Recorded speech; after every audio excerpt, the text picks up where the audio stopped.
Hi everybody, this is Dr. Hansen with Infinity Health. Today's video is going to be about hepatitis C, about getting checked for hepatitis C. Now what is hepatitis C? It's a virus. It was first discovered really in the late 80s, early 90s, became detectable, seemed to be on the rise. When you first get the virus, you may just feel like you have a really bad flu, just feel bad all over, and you may actually get jaundice and a lot of the things that you would expect to see with a liver condition. And it gets better. However, it stays in your body. It stays in your body forever in most instances. And where do you get this from? Hepatitis C, we know that we see it commonly in individuals who IV drug abuse, who shoot up using needles. We also see it somehow connected with certain types of sexual transmission. But many cases, and maybe even most cases, we don't even know where somebody gets the virus from.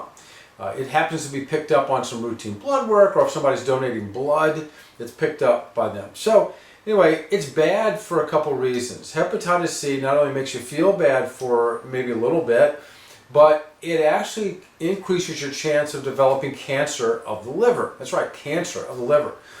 Additionally, it causes a chronic inflammation, a chronic irritation of the liver, which leads to scarring develop of the liver. And that scarring is what we call cirrhosis when we're talking that for the liver. Now, there's other things that cause cirrhosis of the liver.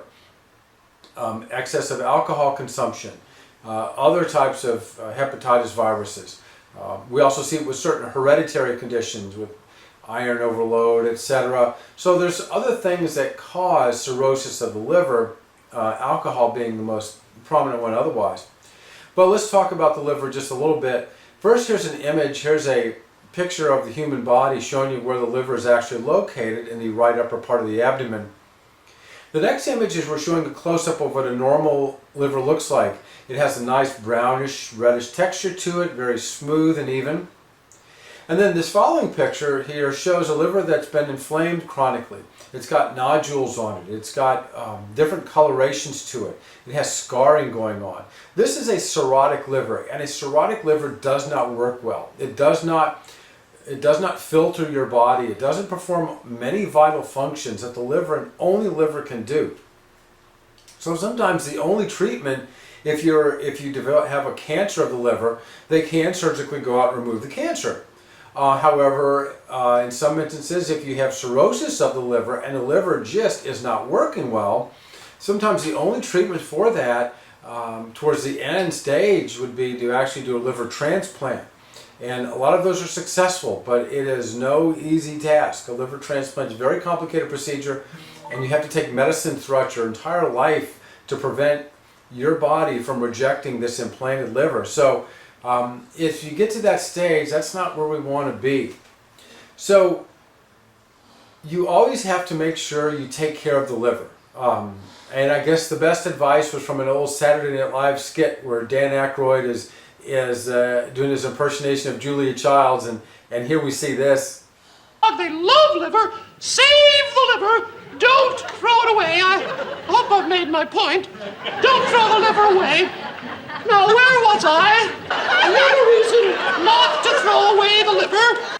So the point is always take care of the liver. It's very important. So how do you find if you are going to have something that's damaging the liver? Well, obviously, if you drink alcohol, you should quit drinking alcohol. I suppose in a small degree it's okay, but not a whole bunch of good comes from alcohol. The second thing is you need to get a blood test to see if you have hepatitis C, and B for that matter.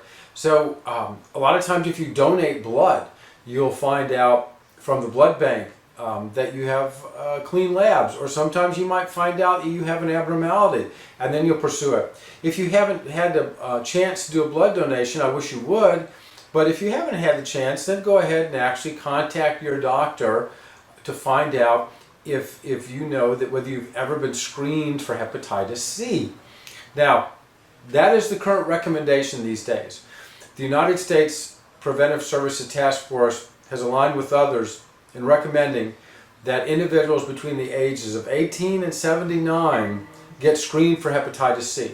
It's a simple blood test, and it's very reliable these days. And not in the old days, but it's very reliable now. So that is a current recommendation. That's changed. as of the summer of 2019. It used to be certain groups based on age, born from the 60s on, and whether you had high risk behavior, that those groups were recommended that they would just get a blood test done at least once to check for C. Now the recommendation is between 18 and 79 years of age. Why? Because now we have wonderful medications, albeit expensive, some are getting cheaper, however, that can eliminate, with a 98% success rate, hepatitis C in your bloodstream. And in doing so, that is in effect a cure. So a virus that, if left untreated, would have almost certainly caused liver failure or possibly even in a liver cancer in somebody, now we can eliminate and cure. So that's very important. You may say, well, maybe the blood tests are too expensive. Well, members of my practice, I know that we can do the blood test, and I can do that for them for just $22, at least as of the summer of 2019 prices. So it's not going to be going up at all, if any, from there. But anyway, the cost of the blood test is negligible. Now, if the blood test screen comes back, shows that you do have hepatitis C, well, then you will need to have additional blood work to dig deeper. And some of that other additional blood test is a bit more expensive, but it's not out of somebody's reach by any stretch. If you have insurance, typically the insurance will cover all that stuff anyway, so it's a non-issue. But if you don't have insurance, or if you're paying out of pocket because you have high deductible, the blood test is actually very cheap. So really encourage people to have that done. That's a take-home message. We have hepatitis C out there. At one time, it carried a prognosis of end-stage liver disease. No way to treat this, no way to prevent it progressing from a mild stage to a severe stage. Well, that's different these days. Now we do have a way to when we catch it, we can get rid of it. And so your risk of liver cancer and risk of liver cirrhosis and failure now essentially go back to zero. So contact your doctor, find out if it's been done. If not, remind them. The doctors are always looking for polite help with the patient's own care. And like I said, the blood test is easily and readily available. Okay, thank you all for listening. Don't forget to like here, and especially subscribe to our videos. Just subscribe, and feel free to share it with other friends and family members. So thank you all for listening once again. All right, bye-bye.